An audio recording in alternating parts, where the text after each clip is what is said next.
Hi friends, எல்லாருக்கும் வணக்கம். பாருங்கள், இத்தனை நாள் அப்படியே நைஸாக வெளியில் அந்த தெருவிலேருந்து இப்படி மெல்ல மெல்லமாக நகர்ந்து இந்த குட்டி பப்பி இங்கே வந்துடுச்சு. இங்கே வந்துட்டு ஃபஸ்ட்டு கேட்டுக்கு வெளியில் நின்றுட்டே, ஆனால் டெய்லி வந்து சாப்பிட்டு போகும்.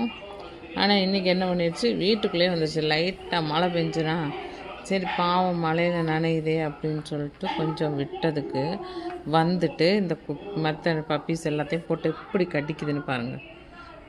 பாருங்கள், இதே தான் வேலை. இன்றைக்கி தான் வந்திருக்குது வீட்டுக்குள்ளே. ஆனால் இன்றைக்கி இந்த சேட்டை ஃப்ரெண்ட்ஸ் பாருங்கள்.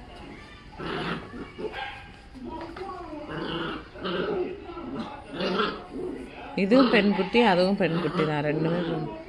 இதெல்லாம் ஆப்ரேஷன் பண்ணி விடணும் ஃப்ரெண்ட்ஸ், இல்லைன்னா அவ்வளோதான். ஹவுஸ் ஓனர்கிட்ட சும்மா சொல்லி கொடுத்துட்டே இருப்பாங்க பக்கத்தில் இருக்கிறவங்க. அதனால இதெல்லாம் கொஞ்சம் வளர்ந்தோன்னு அந்த பப்பியும் வந்து என்ன பண்ணணும், ஆப்ரேஷன் பண்ணணும். போய் கேட்டு வரணும் டாக்டர்கிட்ட. பாருங்கள் சேட்டை பார்த்தீங்களா, எப்படி சேட்டைன்னு.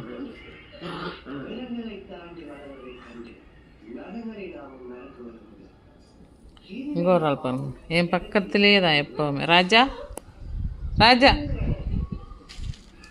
இவர் எப்போவுமே என் பக்கம், நான் எங்கே இருக்கணும் அங்கே தான் பக்கத்தில் இருப்பா. அப்படி தள்ளியெல்லாம் எங்கேயும் போகிற பழக்கமே கிடையாது. என் கூடவே தான், என் பக்கத்திலே தான்.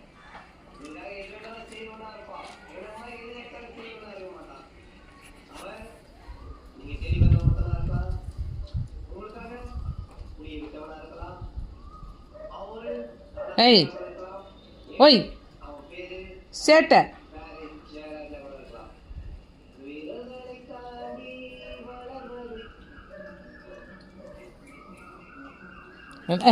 ஓடு நாளைக்கு குளிக்க வச்சிட்றேன். ஓய் பாருங்க ஃப்ரெண்ட்ஸ், ஒரு பழமொழி இருக்குல்ல, மூஞ்சூர் தான் போக காணையில் விளக்கு மத்தையும் சேர்த்து கொண்டு போகணும். ஏய் மேட்டை எடுத்துன்னு வந்து பிச்சுட்ருக்குது, வெளியில் போடுற மேட்டை. ஒன்றா எனக்கு அடிச்சிட்ருக்கும், பல்லு வளரும் போல் இருக்குது. அதனால தான் இந்த மாதிரி சேட்டை பண்ணுது ஃப்ரெண்ட்ஸ்.